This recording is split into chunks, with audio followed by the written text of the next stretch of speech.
함께 읽은 말씀은 어제부터 시작해서 11장부터 16장 이 7장 말씀은요. 예수님께서 예루살렘에 들어오셔서 구체적으로 하나님 그 자신의 마지막 사역, 그러니까 공생의 마지막 사역을 마무리 짓는 그 일정들이 담겨 있고 또 구체적으로 많이 담겨 있습니다. 마태복음, 마가, 누가, 요한 이 4복음서 중에서 마가복음 11장부터 16장까지의 내용이 예수님의 그 예루살렘의 행적에 대해서 아주 자세히 다루고 또 좀 밀도 있게 다루었습니다. 다른 성경에 비해서요. 특별히 오늘은 그러니까 종교 지도자들과의 논쟁이 중심입니다. 우리가 잘 알고 있는 바리새인, 사두개인, 또 서기관 이런 사람들과 예수님이 예루살렘에서 마지막 사역, 그러니까 공생의 마지막 사역, 십자가에 달려 돌아가시기 그 직전에 논쟁하는 내용들이 주로 담겨 있어요. 그리고 한 여인이 나와서 헌금하는 장면이 등장하는 겁니다. 또 많이 알고 있는 내용이죠. 이 본문이 등장하게 되는 그 직전의 상황이 있는데 그것이 무엇이냐면 서기관 중에 한 사람이 나와서 모든 계명 중에 첫째 계명이 무엇입니까? 라고 질문하는 장면입니다. 이게 28절에 나오는데요. 종교 지도자들 중에서 한 명이 나와서 우리가 지키고 있는 하나님의 말씀 중에서 그 핵심이 무엇이며 가장 첫째 되는 계명이 뭡니까? 라고 예수님께 묻고 있는 것이에요. 그때 대답은 하나님을 사랑하고 내 이웃을 내 몸과 같이 사랑하라 이렇게 말씀하시죠. 이게 구약과 신약의 모든 하나님의 말씀을 한 문장으로 요약하는 거예요. 하나님을 사랑하고 내 이웃을 내 몸과 같이 사랑하는 겁니다. 그래서 좀 더 보충하는 내용이 등장하는데 33절 말씀이에요. 한번 읽어볼까요? 33절입니다. 또 마음을 다하고 지혜를 다하고 힘을 다하여 하나님 사랑하는 것과 또 이웃을 자기 자신과 같이 사랑하는 것이 전제로 드리는 모든 번제물과 기타 제물보다 나으니라 라고 말해요. 그래서 이 교훈에 대한 정리를 하시면서 하나님을 사랑하고 내 이웃을 내 몸과 같이 사랑하는 이 말씀을 하시면서 이것이 무엇보다 중요하냐? 바로 예배보다 중요하다라고 말합니다. 당시에 드렸던 예배, 그러니까 전제와 소제, 기타 여러 가지 이 제물을 드리는 이 예배보다 더 소중하다라고 가르치는 거예요. 지금 우리로서는 이것이 실감되지 않는 말이지만 이스라엘 백성에게 있어서는 참 굉장히 충격적인 말이기도 할 것입니다. 자신의 목숨을 거쳐서 바치는, 자신의 목숨을 걸 만한 정말 소중한 예배보다 이것이 더 소중하다는 것이에요. 하나님을 사랑하고 내 이웃을 내 몸과 같이 사랑하는 것이에요. 이스라엘 백성들은 그러지 않았습니다. 그렇게 배우지 않았기 때문에 그래요.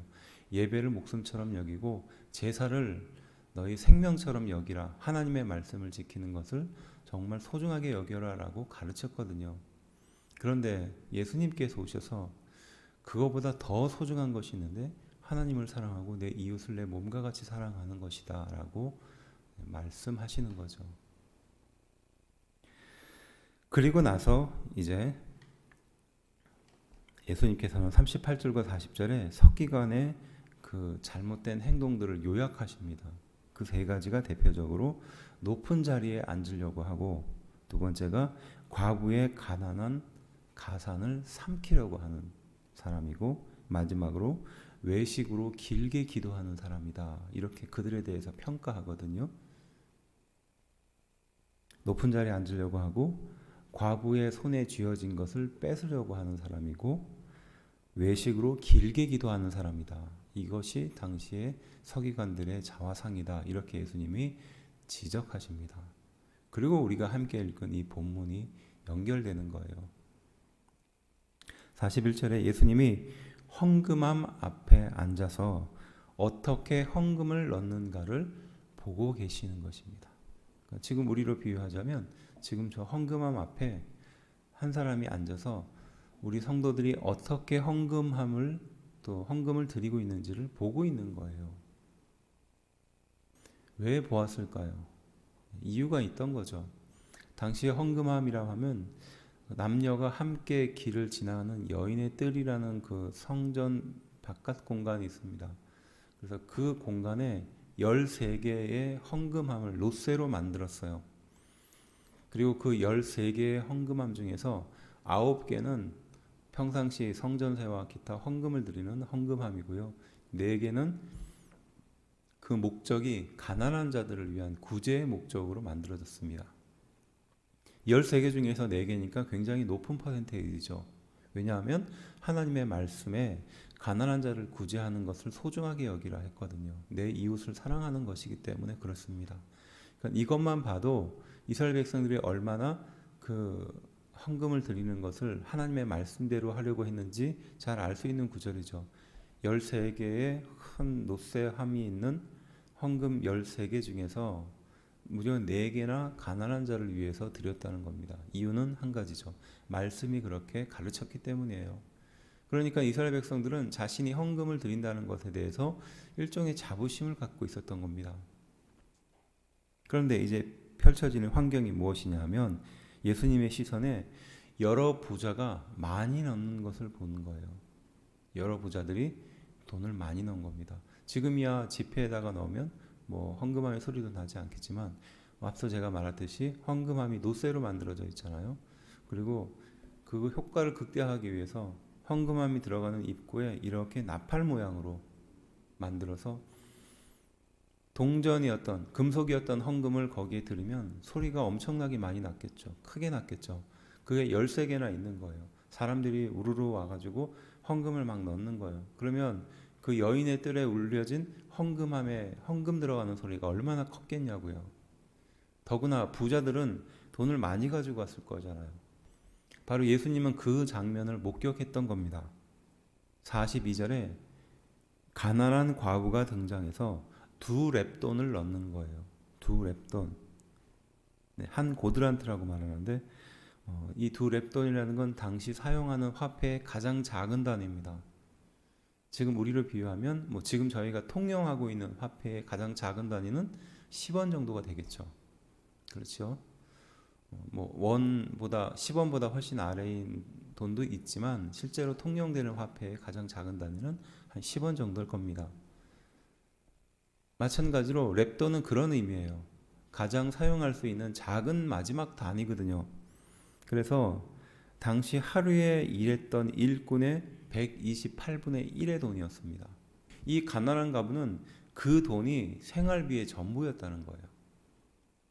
그러니까 말 그대로 가난한 가부죠. 그것이 생활비의 전부였던 사람이 그것을 헌금에 넣고 있는 거예요. 그 얼마나 초라하겠어요. 그런데 예수님께서는 바로 그 여인의 헌금에 대해서 칭찬하는 겁니다. 43절에 모든 사람보다 이 여인이 넣은 헌금이 가장 많이 넣은 헌금이다. 이렇게 말하죠. 앞서 부자들이 막 그 소리를 요란하게 내면서 드렸던 헌금, 그것보다 이 가난한 자가 드렸던, 가난한 여인이 드렸던 이 2렙돈이 앞서 그 어떤 사람보다 가장 많은 헌금이었다라고 말합니다. 이유는 한 가지예요. 자신의 생활비의 전부를 드렸기 때문이라는 겁니다. 이것이 함께 읽은 본문의 전체 내용입니다. 자, 이 말씀을 읽고 우리는 이 말씀을 어떻게 적용을 할 수 있을까요? 헌금을 많이 드려야 된다. 또 이 가난한 여자처럼 예수님의 이 칭찬을 받기 위해서는 부자가 아니라 자신의 모든 것을 드릴 수 있을 만한 열정과 준비가 되어 있어야 한다라고 가르치는 경우가 왕왕 있었던 거죠. 그렇지 않습니까? 예수님이 그 헌금함의 앞에서 이런 헌금을 드리는 자들을 보고 그 중에 가난한 자가 전부 드리는 헌금을 칭찬했다는 것은 우리가 큰 헌금, 많은 헌금을 드리는 것보다 우리가 가지고 있는 전부를 드려야 하지 않겠는가, 이렇게 볼 수 있는 본문이죠. 사실은 이 본문의 포인트는 거기 있지 않다는 데 문제가 있는 거예요. 앞서 말했듯이 예수님은 지금 공생의 마지막 기간 그 일주일을 이 예루살렘의 한가운데서 그들과 함께 지금 싸우고 대립하고 있습니다. 종교 지도자들이죠. 종교 지도자들의 잘못된 가르침에 대해서 말씀하고 있는 거죠. 앞서 제가 설명했듯이 하나님의 말씀의 핵심이 무엇이냐는 거예요. 하나님을 사랑하고 내 이웃을 내 몸과 같이 사랑하는 것이 중요하고, 이것은 우리가 지금 소중하게 드리는 예배보다 더 중요한 것이다라고 예수님이 가르쳤던 거예요. 그리고 그들의 잘못된 그 종교적인 외식을 지적하면서 이 이야기와 연결되는 거예요. 그렇다면 이 이야기의 목적은 무엇일까요? 지금 이 가난한 과부가 얼마나 시달림을 당했으면, 얼마나 잘못된 가르침을 받았으면 자신이 가지고 있는 생활비의 전부를 넣겠느냐 이거예요. 그리고 이렇게 가르친 사람이 누구냐는 것이에요. 바로 그들, 서기관들, 또 종교 지도자들이 그렇게 잘못 가르쳤다는 거예요. 가난한 과부의 생활비 전부를 넣도록 한 그들의 매정한 가르침, 하나님의 말씀이라고 말하면서 그들에게 했었던 강요를 말하는 겁니다. 하나님의 말씀, 율법은 이웃을 사랑하라 하셨는데 그것이 예배보다 더 소중하다라고 말씀하셨는데, 지금 너의 가장 가까운 이웃인 이 가난한 과부가 이러한 고통 속에 살고 있고 이러한 어려움 속에 살고 있는데 그들의 아픔은 외면한 채 그들이 드려야 될 헌금에만 눈독 들이고 있었다는 것이에요. 가난한 이웃인 과부를 압제하는 현실, 바로 그것을 우리 예수님이 비판하면서 이 이야기를 하셨던 거죠. 그래서 앞서 드렸던 그 부자가 드린 많은 헌금보다 이 가난한 과부가 드렸던 헌금이 더 크다라고 말하며, 지금 이렇게 가난한 과부가 이런 헌금을 드리게끔 만든 사람이 누구냐는 것이에요. 무엇이 이 사람들을 이렇게 만들었을까요? 왜 가난한 과부는 없는 중에 자신의 생활비 전부를 드릴 수밖에 없었을까요? 하나님을 진정으로 사랑하는 그 방법이 과연 무엇일까요? 내가 가지고 있는 모든 것을 다 드려야 하나님은 가장 기뻐하실까요? 물론 하나님은 우리를 만들어 주셨고요. 하나님은 우리 인생을 책임져 주십니다. 그리고 내가 가지고 있는 모든 것의 마지막 주인은 하나님이신 줄로 믿습니다. 그러니 이것이 내 것이 아니라 하나님의 것을 인정하는 것은 하나님이 기뻐하실 만한 일이에요. 그런데 내가 이것을 하나님께 다 드렸다고 하나님께서 가장 기뻐하시겠느냐는 거예요. 물론 반대로 나에게 주어진 그 돈, 명예, 나에게 주어진 그 어떤 것을 움켜쥐고 놓지 않으려고 하는, 결국 이걸 놓지 않음으로 인해서 하나님까지 멀리하는, 비유하자면 우리의 자녀에 쥐어진 돈 몇천 원이 부모가 보기에 어떻게 했느냐는 거예요. 자녀는 그 손에 쥐어진 모든 것이 자신의 모든 겁니다. 근데 이것을 싹 모든 것을 다 부모에게 줬다고 예를 들어 봅시다. 한편으로는 감사하고 한편으로는 기쁠 겁니다. 그렇지만 그 돈 몇천 원이 부모 입장에서 뭐가 그렇게 중요하겠냐고요. 그렇죠. 말씀을 형식적으로 적용하고 신앙을 과시의 수단으로 삼는 겉모습만 남은 현실을 지금 예수님이 말하는 거죠. 우리가 진정으로 하나님께 나오는 목적이 어떤 거냐는 거죠. 우리가 이렇게 매일매일 예배를 드리는 목적이 어디에 있느냐는 거예요. 우리가 헌금을 하고 봉사를 하고 헌신을 하고 일평생 하나님의 일을 하는데 그 진정한 목적이 어디에 있느냐는 거죠. 예배를 나오는 것은 하나님이 기뻐 받으실 만한 일입니다. 또 하나님께 헌금을 드리는 것도 하나님이 기뻐하실 만한 일이죠. 또 이웃을 사랑하는 것도 참 기뻐할 만한 일입니다. 우리의 신앙의 핵심이 어디 있느냐, 이것을 묻는 겁니다. 우리가 진정으로 하나님을 사랑하고 하나님을 내 마음의 중심에 모셔드리고 그분과 함께하는 것이 가장 행복할 때 우리의 예배도 풍성하게 될 줄로 믿습니다. 이 귀한 하루도 바로 그러한 은혜의 출발점으로 삼아야 한다는 것이죠. 늘 드렸던 예배, 어제와 같은 하루하루가 아니라 하나님은 매일매일 우리 인생 가운데 축복으로 오늘을 베풀어 주신 줄로 믿습니다. 이 하루의 목적은, 또 이 하루의 방향은 어디에 있을까요? 하나님을 사랑하고 내 이웃을 내 몸과 같이 사랑하는 것이어야 한다는 것이죠. 당시 이스라엘 백성들은 율법이라는, 하나님의 말씀이라는 허울 좋은 것들에 붙들려서 이렇게 죄악에 가까운 삶을 살았죠.